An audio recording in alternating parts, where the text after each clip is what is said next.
Je ris d'abord parce que je sais que ce que je vais vous dire dans la vidéo-ci, vous allez me détester. Mais je m'en fous. Je vais vous dire vos vérités. Vous les jeunes chrétiens là, je vais vous dire toutes vos vérités.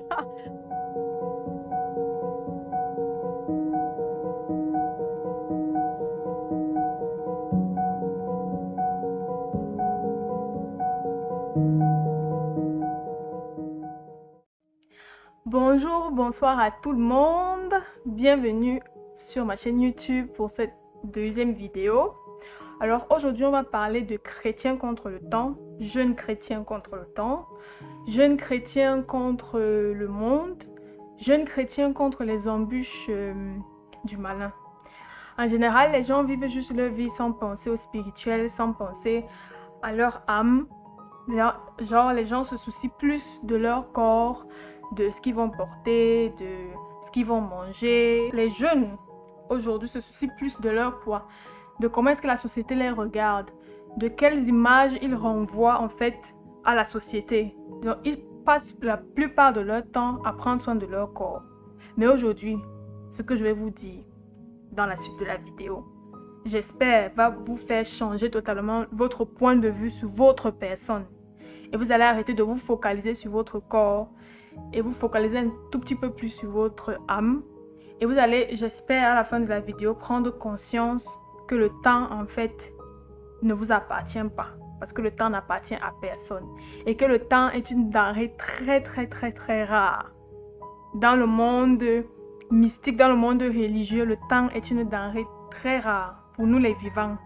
Parce que les personnes qui sont déjà mortes ne bénéficient plus. Genre leur temps s'est écoulé, fini, plié, emballé, bye bye.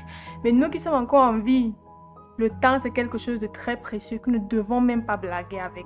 Alors on va commencer la vidéo par une citation de Charles Baudelaire qui dit « La plus belle des ruses du démon est de vous persuader qu'il n'existe pas. » Est-ce que vous comprenez en fait ce que ça veut dire?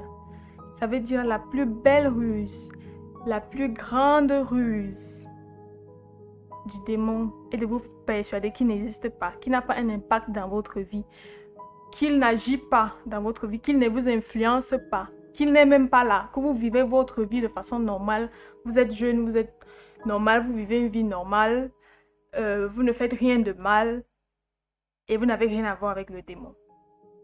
Ça, c'est une manipulation que, si c'est que vous avez déjà compris ça, vous ferez un tout petit peu plus attention. Et cette ruse-là, en fait, a pour objectif de vous endormir. Vraiment, l'objectif, vraiment, c'est de vous endormir, de vous faire perdre votre temps qui est précieux et qui est court. Prenons un petit exemple. Tu es jeune, tu es chrétien. Tu vas à l'église de temps en temps ou tu pries de temps en temps. Et tu as tes études, tu fais des études ou alors tu as un boulot ou bien tu fais une formation ou bien tu as un petit commerce, tu te bats dans la vie. Tu as tes amis, tu as ta famille, tu as tes connaissances. Genre, tu as ta petite vie que tu vis en fait. Et au fond de toi, il y a toujours cette petite voix qui va te dire « Tu n'es pas mauvais, tu n'es pas méchant. Parce que tu n'es pas un violeur d'enfants. Parce que tu n'es pas un tueur, parce que tu n'es pas un sectaire, parce que tu n'es pas un avorteur, bien parce que tu n'es pas, en fait, tout ce que vous voulez. Tu n'es pas un bandit, tu n'agresses pas les gens, tu ne fais rien de mal, en fait. Tu te lèves le matin, tu vas travailler. Et c'est Dieu lui-même qui nous a recommandé, tu mangeras à la sueur de ton front. Ça, vraiment, c'est un arrêté divin. On doit manger à la sueur de nos fronts. Donc tu ne fais rien de mal, tu suis même plutôt les préceptes de Dieu puisque le matin tu te lèves et tu travailles durement pour gagner ton argent. Donc tu n'es pas un bandit qui attend que les autres travaillent pour venir voler. Vous voyez un peu ce que je veux dire, non? Ça, c'est un peu la description du jeune chrétien lambda. Je me lève le matin, je fais mes activités, le samedi, je vais voir mes amis, je suis avec ma famille, je me connecte un peu sur Internet pour voir ce que mes amis ont partagé, je partage aussi mes photos, mes vidéos, ce que je trouve intéressant avec mes amis ou mes abonnés sur Internet ou sur les réseaux sociaux. Quand je dis je, c'est pour parler du chrétien lambda, du jeune chrétien lambda. Maintenant, ce que je disais, c'est que cette petite voix que tu entends dans ton cœur qui te dit « tu n'es pas mauvais ». Regarde Regarde ce qui se passe à la télé, ou bien regarde les informations, ou bien écoute ce qui se passe à la radio, ou bien regarde un peu sur Internet, tu vas voir, il y a les gens qu'on a arrêtés pour trafic d'organes humains, il y a les gens qu'on a arrêtés pour, je sais pas, viol, il y a les gens qu'on a arrêtés pour meurtre, il y a les tueurs en série, il y a les psychopathes. Toi, tu n'es rien de tout ça. Tu es quelqu'un de bien. Tu es quelqu'un de normal. Le diable n'a rien à voir avec toi puisque le diable ne te fait pas tuer les gens. Le diable n'a rien à voir avec toi puisque tu ne fais rien de tout ce qui est mauvais, qui est décrit dans la Bible. C'est là où il y a l'erreur. C'est là où il y a une petite brèche comme ça où le diable entre pour bien t'endormir. Parce que il a déjà cassé toutes tes barrières d'alerte. Je ne sais pas si vous voyez, dans le passé, les gens vivaient dans des villes avec des forts. Et il y avait des gens, des gardiens qui étaient là pour surveiller. Ça veut dire si un ennemi voulait entrer, les gardiens du fort devaient sonner la cloche et la population à l'intérieur, avec l'armée pour la défense et tout, s'arrangeait puisqu'il y avait les guetteurs, les sonneurs d'alarme. Quand le diable a déjà mis ça dans ton cœur, que tu ne fais rien de mauvais, tu n'es pas méchant, ça brise ta sonnette d'alarme. Donc ça, c'est comme un anticorps, c'est comme les anticorps que vous avez dans votre système qui sont totalement brisés. Et là, ça ouvre la porte au malin, puisqu'il t'a déjà convaincu qu'il n'existe pas dans ta vie, qu'il n'a pas de pouvoir sur toi. Et vous savez à quel point le malin est rusé. Et c'est écrit dans la Bible. Il est tellement rusé que si c'est que nous voulons le combattre par notre propre force, nous ne pouvons pas. Parce que Dieu qui l'a créé lui a donné la ruse. La ruse, c'est son partage. Et nous maintenant, si c'est que nous voulons vraiment nous débarrasser de lui, ou bien nous voulons vraiment le combattre, seuls nous n'y arriverons pas. On a besoin du Seigneur, on a besoin de l'Esprit Saint pour pouvoir le combattre. Et maintenant, il entre dans nos vies comment? Comment est-ce qu'il fait pour entrer dans nos vies? Comme je disais, tu es normal, tu fais tout ce qui est bien, tu ne fais rien de mal. Comment est-ce que quelqu'un peut venir te dire que le démon est dans ta vie? Pourtant, quand tu regardes à côté de toi, tu vois tu vois les dégâts que les gens causent. Tu vois le mal que les gens font. Toi, tu ne fais pas ce mal-là. On dit que erreur fombutu kunadame fondos. Tous mes frères camerounais vont comprendre ce que je suis en train de dire. Il brise tes barrières. Il détruit tes cloches d'alarme. Parce qu'il te fait penser qu'il n'est pas dans ta vie. Et c'est là où il y a le problème. Vous savez pourquoi? En début de vidéo, je parlais du temps. Le temps est une denrée très rare, surtout pour nous les jeunes chrétiens. On n'a pas le temps. On va penser là que je suis encore jeune, je dois vivre ma vie, je ne fais rien de mal. C'est là où il y a le problème, mon ami. Mon cher ami que j'aime tant, c'est là où il y a le problème. Quand tu penses que tu dois profiter de ta vie, que tu dois profiter de ta jeunesse, c'est là où le démon t'endort. Et tu sais pourquoi? Parce que le temps est une denrée tellement éphémère qui ne nous appartient pas. Et ce temps-là, quand il est passé, il ne revient plus. Le temps passé à faire autre chose que de servir Dieu ou bien de faire quelque chose pour la gloire de Dieu te sera demandé à la fin de ta vie. On devra rendre compte de chaque minute, chaque seconde de vie que Dieu nous a donnée. On va devoir lui rendre des comptes. On dit minute by minute, seconde par seconde. Je t'ai donné tel nombre de secondes dans ta vie. Donne-moi des comptes de la première à la dernière seconde. C'est là où il y a le démon. Parce que le démon, lui, il connaît qu'il n'a plus le temps. Il sait qu'il n'a plus le temps. Et puisqu'il ne veut donc pas mourir seul, puisqu'il sait qu'il est déjà mort, puisqu'il ne veut donc pas mourir seul, il essaye de partir avec le plus de personnes possible. Vous qui pensez que vous êtes normaux et que vous ne faites rien de mauvais, il va s'en prendre à vous. Parce qu'il a brisé vos barrières, parce qu'il vous a fait penser qu'il n'existe pas. On prend un autre exemple.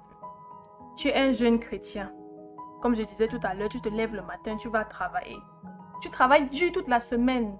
Tu as ton petit argent que tu fais, c'est pas, tu fais peut-être des études. À côté de ça, tu as ton petit business. Comme la plupart des jeunes au Cameroun, je peux dire 80% des jeunes au Cameroun qui sont d'abord super intelligents, qui font des études, qui sont pour la plupart à l'université, qui sont vraiment diplômés. À côté de ça, tu vas voir, il a son petit commerce qu'il fait, ne sais pas, peut-être qu'il fait son call box, ou bien il vend ses habits, ses chaussures, ou bien il a son petit kiosque de PMUC, ou bien de Orange Money, je ne sais pas quoi. Tu travailles dur, tu fais tes études, tu travailles dur pour gagner ton petit argent. Tu ne voles pas, tu ne fais rien de mauvais, tu n'escroques pas les gens. Samedi soir ou vendredi soir, la plupart du temps c'est samedi soir. Disons samedi soir, que tu as eu tout le stress de la semaine du travail et tout. Ton ami t'appelle pour te dire, bon c'est samedi mon là, on fait comment? On se rend, c'est pas dans un snack ou un truc, on part échanger une bière, on coupe une bière, on part au restaurant, on mange un bon poisson braisé, on se prend une bière, on tape les divers avec les amis et tout. Toi, en tant que chrétien, à l'intérieur de toi, tu te dis, je ne fais rien de mal. Je ne fais rien de mal à aller le samedi avec mes amis boire une bière ou manger un petit poisson braisé. Puisque ce n'est écrit nulle part dans la Bible que c'est interdit de boire de l'alcool le samedi avec ses amis. Bien, c'est interdit de manger un bon poisson braisé le samedi avec ses amis après une longue semaine de travail. Puisque Jésus lui-même se faisait inviter avec ses disciples chez des gens de mauvaise réputation. Et Jésus allait manger et boire avec les ivrognes. Si Jésus lui-même partait manger et boire avec ses amis le samedi soir, il ne peut pas m'interdire, moi qui suis un jeune chrétien qui me bat. Je me bats corps et âme au Cameroun où la vie est difficile. Jésus ne peut pas m'interdire un samedi soir d'aller manger ou de prendre une bière. Qu'on soit clair, ce n'est écrit nulle part, ce n'est pas interdit. C'est là où donc il y a la ruse du démon. Vous savez pourquoi? Parce que ce temps que tu prends vendredi ou samedi pour aller manger un bon poisson braisé ou bien boire une bière, tu pouvais utiliser ce temps pour faire autre chose de ta vie. Tu pouvais utiliser ce temps pour t'occuper un tout petit peu plus de ton âme, qui est la partie la plus importante de toi. Tu pouvais utiliser ce temps pour prendre ta Bible, l'ouvrir au hasard et lire et laisser le Seigneur te guider. Tu pouvais utiliser ce temps pour écouter de la musique gospel, pour louer le Seigneur. Tu pouvais prendre ce temps pour regarder même des vidéos YouTube suivre, c'est pas un peu les enseignements des pasteurs ou bien des prêtres ou des évêques sur Internet. Des trucs édifiants pour ton âme. Parce que le temps, tu ne l'as pas. Quand tu prends toute une soirée à aller prendre l'alcool et manger avec tes amis et que tu répètes ça plusieurs fois dans le mois, calcule un peu les heures là que tu as passées avec tes amis en train de manger, de boire. Calcule un peu ces heures là et essaye un peu de prendre ce temps pour le Seigneur. Tu verras que de 1, tu vas te sentir bien dans ta peau. De 2, les portes vont s'ouvrir. Puisque quand tu es en présence du Seigneur, il n'y a aucune porte qui ne peut être fermée. Parce que partout là où tu passes, il y a ton ange gardien qui a déjà préparé la route avant toi. Et c'est possible seulement par la proximité du Seigneur. De 3, tu vas te rendre compte que les choses qui étaient même très importantes pour toi vont devenir éphémères. Parce que le Seigneur, c'est un peu comme une drogue. Je suis désolée d'utiliser ce mot. Je sais que ça, c'est pas vraiment un mot approprié, mais c'est ce que je pense, c'est ce que je ressens en fait. La proximité avec le Seigneur, c'est comme une drogue. C'est-à-dire quand tu commences avec le Seigneur et que tu es vraiment sincère et honnête et qu'au début tu dis à Dieu, ouvre mon cœur pour que la route que je suis en train de prendre là, à ta suite. Que je ne me détourne jamais de cette route. Tu vas voir, tu vas commencer 1, 2, 3 fois.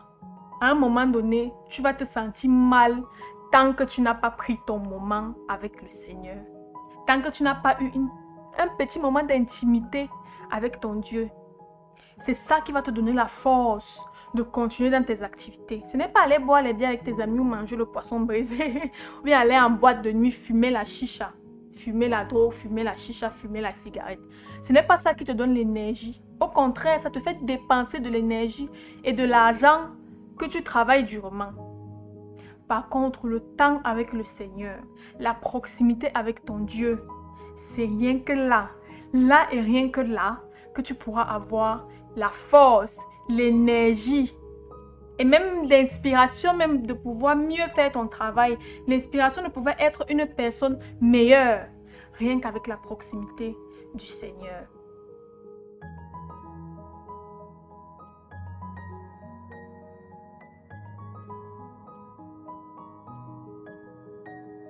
Rien n'est interdit, rien n'est défendu, mais c'est l'exagération et l'abus de certaines choses qui les rendent malsaines et qui en font un péché. Par exemple, tu es un jeune chrétien. Tu travailles dur, comme je l'ai dit déjà. C'est la répétition, mais c'est vraiment important ce que je veux dire. Tu es un jeune chrétien, tu travailles dur. Le samedi soir, tu te retrouves avec tes amis qui parfois ne sont pas chrétiens, qui n'ont pas la foi que tu as. Vous allez manger, ensuite vous allez boire, ensuite vous vous retrouvez dans un snack bar ou bien dans une boîte de nuit. Vous fumez la chicha, vous buvez l'alcool. Tu rentres chez toi à 2, 3, 4 heures du matin. Tu dors le dimanche, tu es fatigué. Tu ne peux pas te réveiller pour aller à l'église. Et là, tu as péché. Parce que l'un des commandements les plus importants, c'est que tu honoreras le jour du Seigneur. Donc le dimanche, c'est le jour du Seigneur. Le dimanche est fait pour louer le Seigneur. Le dimanche est fait pour aller à l'église. Peu importe quelle religion tu es, que tu sois catholique ou pentecôtiste ou bien, je sais pas quoi moi, ou protestant. La religion n'est pas importante. Tant que tu reçois Jésus-Christ comme ton Seigneur et Sauveur, le dimanche est fait pour le Seigneur. Pas dans ton lieu de culte. Que ce soit dans une église catholique ou protestante ou quoi, dimanche est fait pour aller au culte. Pour louer le Seigneur en communauté. Quand maintenant le démon te persuade que tu ne fais rien de mal en étant samedi soir, toute la soirée en boîte avec tes amis. C'est parce qu'il sait que le dimanche là, tu seras tellement fatigué, tu auras le hangover, comme on dit en anglais, la gueule de bois. Tu ne seras pas en état de te lever et d'aller à l'église. Maintenant, il y a certaines personnes qui me disent « Oh, moi, je fais la fête samedi, mais dimanche, très tôt le matin, je suis toujours à l'église. Je ne vais pas d'abord à l'église, ensuite je rentre dormir. » Hein? Dans quel état tu es à l'église? Est-ce que tu es concentré? Tu arrives à l'église totalement saoul, avec les whisky que tu as bu et les chichas que tu as fumé et tout. Ce n'est pas comme ça que le Seigneur veut t'accueillir dans sa maison. Ce n'est pas dans cet état que le Seigneur t'attend bras ouverts dans sa maison. Un minimum d'effort, un minimum de respect. D'arriver à l'église le dimanche matin, bien habillé, bien coiffé, bien apprêté, sobre, pas saoul. Ça procure de la joie au cœur du Seigneur de savoir que tu fais de l'effort pour te rendre dans sa maison. Après, c'est vrai, on dit que Dieu regarde le cœur, il ne regarde pas le corps. Mais quand tu as un rendez-vous important, que ce soit, je ne sais pas, prenons un exemple. Le président de la République te donne un rendez-vous. Lundi matin, 6 heures. Monsieur tel ou madame tel, je veux vous voir dans mon bureau. Tu sais que c'est le président qui te donne rendez-vous. Est-ce que dimanche, tu vas faire la fête toute la nuit et arriver le lundi au rendez-vous avec le président sous, fatigué, dit « Ah, de toutes les façons, même si j'ai fait la fête, le lundi, je vais honorer le rendez-vous avec le président et je vais écouter ce qu'il a à me dire. Ensuite, quand je vais rentrer, je vais dormir. » Ça ne passe même pas une seule seconde dans ta tête quand tu sais que tu as un rendez-vous important avec le président.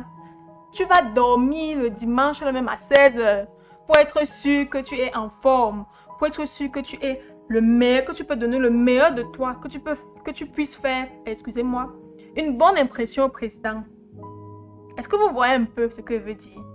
Maintenant, le Dieu qui est ton créateur, qui est au-dessus du président, 1 milliard de fois au-dessus du président, 1 milliard de fois, c'est même pas assez. Qui a créé le président? Dieu, le créateur, le maître de tout, te donne un rendez-vous le dimanche. Tu arrives étant sous parce que tu sors de tes alcools. Ça ne se justifie pas. Il y a un autre sujet que j'aimerais aborder, c'est le sujet de l'idolâtrie dans la jeunesse.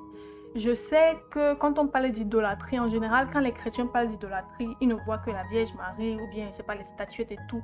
Je ne vais pas entrer dans ce débat-là. Parce qu'on n'est pas là pour parler de religion ou de quoi, ou de religiosité. Je veux parler d'une autre forme d'idolâtrie qui est très présente dans la communauté des jeunes chrétiens, mais c'est tellement subtil, ça encore c'est une mise du démon, que la plupart des personnes en fait qui en sont victimes ne se rendent pas compte. En fait, ils ne savent même pas qu'ils sont en train d'idolâtrer. Bref, ce que je voulais dire c'est quoi? Comme je l'ai dit déjà, le démon nous fait croire qu'il n'existe pas, qu'il n'a pas d'impact dans nos vies, que tout ce qu'on fait est normal, qu'on n'est pas de mauvaises personnes. Ça c'est une chose. Maintenant, il y a certaines personnes qui sont tellement accros aux réseaux sociaux ou à leur téléphone portable. Je ne suis pas en train de dire que les réseaux sociaux sont mauvais ou bien que les téléphones portables sont mauvais. Parce qu'à travers mon téléphone portable et vos téléphones portables, j'arrive quand même à vous évangéliser un peu. Mais c'est comme je l'ai dit plus tôt, c'est tout abus, toute exagération qui est mauvais et qui en fait un péché.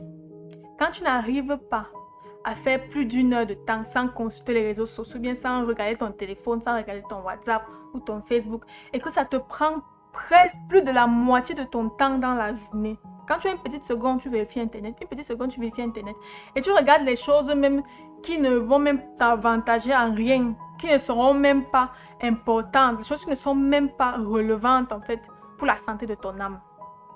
C'est rien de mauvais, hein?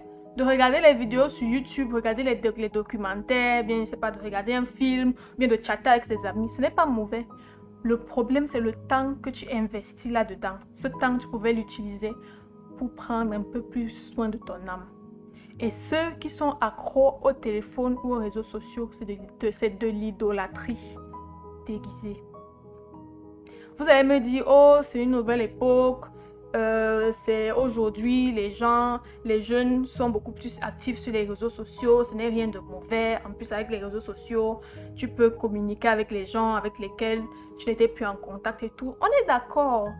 Le problème, c'est que quand tu en fais ta priorité, tu n'es plus sur la ligne de conduite que Dieu veut pour toi.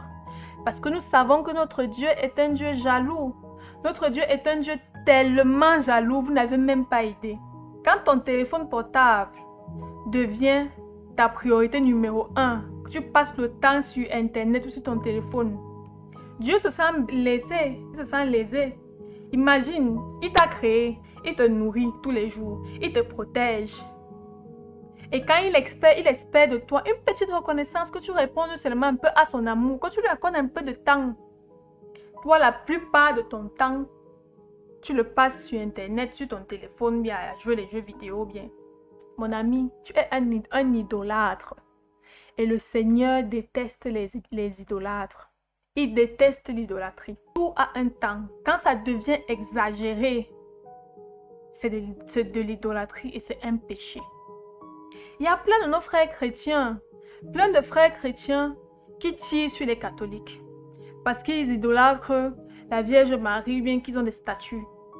Mais ses propres frères n'ont pas, je sais pas, la clairvoyance, disons les choses comme ça, de se remettre en question eux-mêmes et de voir la fourberie du démon dans leur vie. L'idolâtrie, ce n'est pas seulement d'aller se mettre à genoux devant une statuette. L'idolâtrie aussi, c'est de à tout prix vouloir avoir le dernier téléphone qui est sorti. Comme je vois partout sur Internet, les pleurs du mbolet partout sur Internet. Oh, il y a le iPhone 12 qui est sorti. Oh, il y a le iPhone 13. Il y a le iPhone 14 Pro Max. Je ne sais même pas si ça existe parce que moi, je ne suis pas trop là-dedans.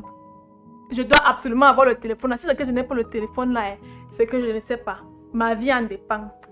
Si la même énergie que vous mettez dans la quête des derniers téléphones, vous pouvez la mettre, cette énergie-là, dans la quête du salut de votre âme. C'est les anges qui sont au ciel, votre ange gardien qui est avec vous à côté, qui seraient les plus contents. Sans oublier la joie du Seigneur de voir que, comme cette jeune-là se bat pour avoir le dernier téléphone, bien pour avoir, je sais pas, le dernier sac à la mode, bien pour avoir la dernière chaussure, la dernière tennis à la mode. Si cette jeune-là pouvait se battre pour sauver son âme avec la même énergie, la même intensité, le même temps, voire plus de temps, le monde se porterait mieux. C'est tout ce que je peux dire. Bon, après, l'idolâtrie a tellement plusieurs formes. Il y a ceux qui sont tellement fans d'une célébrité qu'ils ne savent même pas comment est-ce que ils ont fait pour ressentir, comment est-ce qu'ils font pour ressentir autant d'amour pour une personne qu'ils ne connaissent pas. Genre une personne que tu ne connais pas, la personne ne te connaît même pas. Parce que, je sais pas, la personne a joué dans un film ou bien la personne a chanté une chanson que tu aimes. Tu deviens fan de cette personne au point où tu suis toute l'actualité de la personne. Quand cette personne poste quelque chose, tu es le premier à liker, le premier à partager. Tu mets tellement d'énergie à montrer de l'amour pour cette personne-là. Tu as les posters de la célébrité dans ta chambre, dans ta maison, en fond d'écran, c'est la même célébrité. Ou bien, je ne sais pas, tu écoutes en boucle la chanson de la célébrité, ou bien tu regardes le film de la célébrité plusieurs fois. Quand l'acteur a un nouveau film, tu es au premier rang, même si le billet du cinéma coûte combien, tu es là. C'est de l'idolâtrie, parce que ce temps que tu perds à vouloir montrer de l'amour à un être humain qui est comme toi. Si c'est que tu pouvais prendre ce temps pour manifester un peu plus d'amour pour le Seigneur qui t'a créé, laissons même que Dieu, manifester un peu plus d'amour pour les personnes qui sont autour de toi, tes amis, ta famille, tes connaissances, même tes ennemis même. Si tu pouvais prendre ce temps et cette énergie et cet amour que tu as pour les célébrités dont tu es fan, et mettre cette énergie-là, ce temps, cet amour pour le Seigneur Jésus-Christ qui est mort sur la croix pour te sauver, c'est que tu verras à quel point tu te porteras mieux. Faites-moi confiance là-dessus, je sais exactement de quoi je suis en train de parler. Après, il y a une autre forme d'idolâtrie qui est celle de la mode. Comme je l'ai dit un peu, j'ai brossé un peu en avant. Il y a Chanel, ou bien il y a Dior, ou bien je ne sais pas quoi, qui a sorti une nouvelle babouche, comme les sandales Hermès que tout le monde a. La tenue de classe, avec le pantalon, un peu patte éléphant, avec le motif en peau de serpent. Et regardez même d'abord les choses que vous portez. Je vais faire une autre vidéo pour vous parler des dangers de la mode et de la fourberie du malin dans tous les articles de mode qui sont en vogue et tout. Je ferai une vidéo spéciale dessus parce que le sujet est tellement vaste. Mais ce que je voulais vous dire aujourd'hui, en prélude à cette vidéo que je ferai plus tard, c'est que la mode est une forme d'idolâtrie aussi. Parce que Chanel ou bien Gucci a sorti le sac là. Je dois absolument avoir ce sac, même si c'est comment. Je suis prête à vendre même les choses de chez moi parce que je dois avoir le sac là. Parce que je dois me pavaner avec mon nouveau sac et tout le monde doit savoir que je suis aussi quelqu'un. C'est de l'idolâtrie. Et tout ce que je viens de citer là, en fait, ce sont les ruses du démon pour nous endormir. Il nous fait penser qu'on ne fait rien de mauvais, que nous ne sommes pas méchants, qu'on suit juste la mode. Dieu nous a donné un corps, on a besoin de nous habiller. Voilà, la nouvelle chaussure de Chanel est tellement magnifique. Il faut que tu l'aies parce qu'elle est belle. Tu ne fais rien de mal à vouloir être à la mode. Tu ne fais rien de mal à vouloir avoir le dernier téléphone à la mode, avoir le dernier iPhone. Tu ne fais rien de mal à, je sais pas, à écouter la musique de ta chanteuse ou de ton chanteur préféré. Tu ne fais rien de mal à regarder le film de ton acteur préféré. C'est là où tu as ouvert une petite brèche comme ça et le démon est entré. Parce que non seulement c'est de la vanité, en plus de ça, c'est de l'idolâtrie. La seule personne qui est digne d'avoir tout votre amour, toute votre attention, tout votre temps, toute votre énergie, c'est Jésus-Christ qui est mort sur la croix. Ça, c'est une vérité que ce que vous la comprenez et que vous la laissez entrer dans votre cœur, cette vérité-là, et que vous la laissez germer et que vous la mettez en pratique dans vos vies, vous verrez à quel point vous vous sentirez d'abord mieux. Parce que Dieu qui nous a créés nous a donné un cœur. Et nous nous sentirons mieux que si ce cœur qu'il nous a donné, nous faisons de la place pour qu'il entre. Si seulement vous saviez tous les combats spirituels que vous gagnez à chaque fois que vous priez. Et je dis bien tous les combats spirituels que vous gagnez à chaque fois que vous priez. Si seulement vous saviez à quel point une simple petite prière, même une prière de 2 secondes, 3 secondes, vous met à l'abri du danger, c'est que vous prierez plus. Le dernier point que je voulais aborder avec vous, c'est par rapport à l'âme et au corps. Vous savez qu'on est constitué à 50% de notre corps, 50% de notre âme. Et la plupart du temps, nous les jeunes, nous commettons cette erreur de ne prendre soin que de notre corps et de laisser notre âme comme ça. Qui d'entre vous prendrait vraiment sur lui de passer genre 1 mois, 2 mois ou 3 mois sans manger, sans boire de l'eau, sans se laver, sans prendre soin de ses cheveux, sans prendre soin de ses ongles, sans s'acheter de nouveaux vêtements? Même les plus pauvres prennent soin d'eux. Même s'ils n'ont pas l'argent, ils achètent le savon Macabo, ils se lavent avec nous tous les jours. Même si c'est qu'ils n'ont pas grand-chose à manger, ils arrivent quand même à se débrouiller, même si c'est le riz blanc avec l'huile rouge, ils mangent tous les jours parce qu'ils en ressentent le besoin, parce qu'ils doivent nourrir leur corps. Et l'erreur qu'on fait, nous les jeunes, comme je le disais tantôt, c'est de ne prendre soin que de notre corps et de laisser notre âme. Ça, le corps-ci, il va pourrir. Je ne sais pas si vous avez déjà vu un corps en décomposition. Ce corps va pourrir. Nous avons été créés poussière et nous allons retourner à la poussière. Ce corps que Dieu nous a prêté pour un temps, c'est un temps réduit qu'on a le corps-ci, va périr. Mais notre âme, elle vivra pour longtemps. Notre âme a été créée pour l'éternité. Ça veut dire, quand notre corps va mourir, notre âme va continuer à vivre dans l'éternité, soit au paradis avec Dieu, soit en enfer. Ça, c'est à chacun de prendre la décision de là où il veut partir pendant sa vie.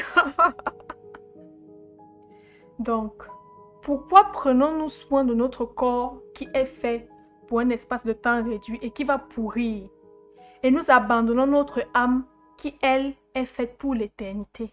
Vous ne trouvez pas que ce n'est pas normal? Vous ne trouvez pas que ce n'est pas logique?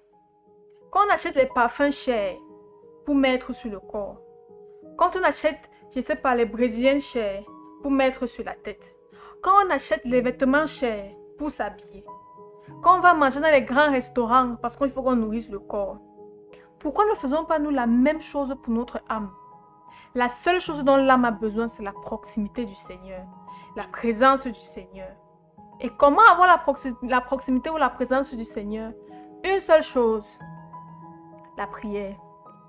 Il n'y a pas autre chose qui puisse nourrir notre âme. C'est la prière.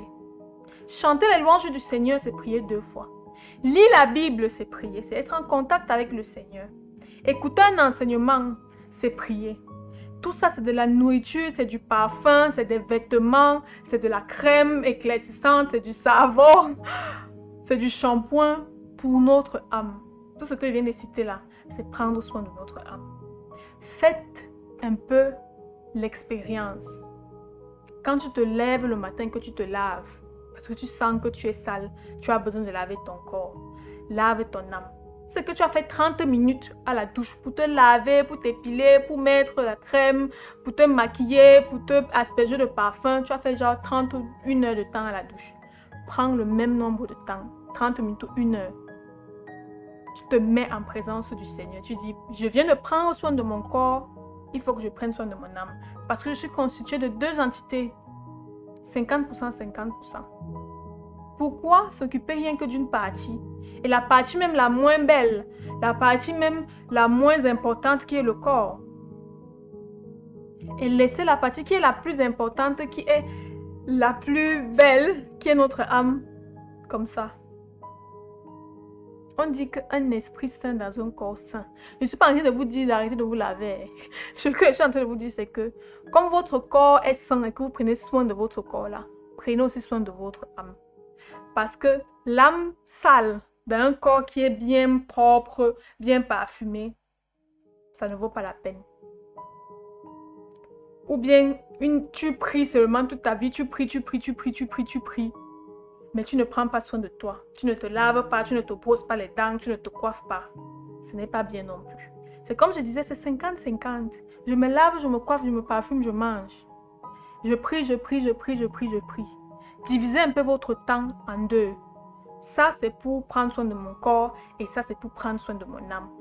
Ça va vous donner une cohésion où vous allez vous sentir tellement bien. Vous serez capable de donner le meilleur de vous-même aux personnes qui vous entourent. Et Dieu qui vous a créé sera très fier de vous. Parfumez vos âmes. Coiffez vos âmes. Lavez vos âmes. Nourrissez vos âmes. Une seule chose, la prière et la présence du Seigneur. Pour terminer la vidéo, ayez confiance au Seigneur. Faites confiance au Seigneur. Abandonnez-vous totalement dans les bras du Seigneur. Gardez l'œil ouvert. Ne vous laissez pas avoir par cette ruse, cette manipulation du démon qui vous fait penser qu'il n'existe pas dans vos vies, qu'il n'est pas là. Ne vous faites pas avoir. Prenez le temps pour le Seigneur. Vous pouvez décider, genre, sur un mois, si un week-end, je suis avec mes amis dehors et que je bois et que je mange, le week-end prochain, je reste à la maison et je prends le même nombre de temps que j'ai fait avec mes amis dehors. Je prends ce même nombre de temps pour prier et m'occuper des choses du Seigneur. Toute chose a besoin d'équilibre. Vous allez vous rendre compte que après un moment, vous allez diminuer vous-même considérablement le temps que vous passez à faire autre chose que louer ou prier pour le Seigneur. Parce que Dieu, il est comme ça. Quand on lui ouvre la porte, il entre. Tu fais un petit trou dans le mur. Que, hé Seigneur, je te fais un petit trou dans le mur de mon cœur.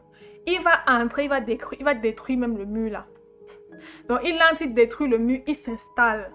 Et ce n'est rien que quand Dieu s'est installé dans vos cœurs que vous pourrez véritablement goûter à ce qu'est le bonheur ultime. Parce que le bonheur ultime ne se trouve que dans le Seigneur. Le démon existe et il est réel. Il est dans la musique, il est dans les films, il est dans les réseaux sociaux, il est dans les sorties nocturnes avec vos amis. Parce que ça vous perd le temps et ça vous distrait pour rien. Ce qu'il veut en fait, c'est de nous maintenir distraits, occupés par quelque chose qui n'est même pas important. Le téléphone, Internet, la musique, les films, les sorties avec les amis, le shopping, les clashs inutiles sur Internet comme je vois. C'est ça qu'il veut. Nous maintenir occupés à faire autre chose que se battre pour nos âmes. Une fois qu'on a compris ça, que le démon veut que je sois occupée, il veut que, parce qu'il sait que quand je suis occupée à regarder la télé ou bien à surfer sur Internet, je ne vais pas prier, je ne vais même pas me souvenir qu'aujourd'hui c'est dimanche, il faut que j'aille à l'église. C'est ça qu'il veut. Ne lui donnez pas raison. Ne lui faites pas de la place. Ouvrez votre cœur pour le Seigneur. Et diminuez vos fréquentations, diminuez vos fréquences nocturnes qui ne vous apportent rien. Au contraire, ça vous fait dépenser et ça vous fatigue. Gardez l'œil ouvert et faites confiance au Seigneur. C'est déjà la fin de la vidéo. Je suis très contente d'avoir pu partager ça avec vous. Et je vous dis à très bientôt sur la chaîne. Je poste régulièrement des vidéos sur ma chaîne YouTube. Et ce que vous avez regardé jusque-là et que ça ne vous a pas ennuyé et que vous avez plutôt aimé, mettez-moi un pouce bleu parce que ça fait toujours plaisir. Et abonnez-vous aussi parce que j'ai plein de surprises encore que je vais partager avec vous. Pour le reste, prenez courage. N'ayez peur de rien. Dieu est pour vous. Qui sera contre vous? Personne. Mais ayez à cœur que Dieu est le plus important et que votre âme est plus importante que votre corps. Et que le démon existe et qu'il essaye de vous manipuler et de vous maintenir la tête sous l'eau et de vous maintenir occupé pour que vous ne preniez pas conscience du temps que vous perdez. Parce que le temps, il s'envole. La plupart du temps, les gens disent « je n'ai pas le temps ». Ils ne savent pas si bien dire parce que le temps, on n'en a pas. Le temps presse. Je vous fais de gros bisous. Et si vous saviez à quel point vous êtes aimé par le Seigneur, si vous savez à quel point vous êtes privilégié, Dieu vous aime et je vous aime aussi. Je vous fais plein de bisous. Bye bye.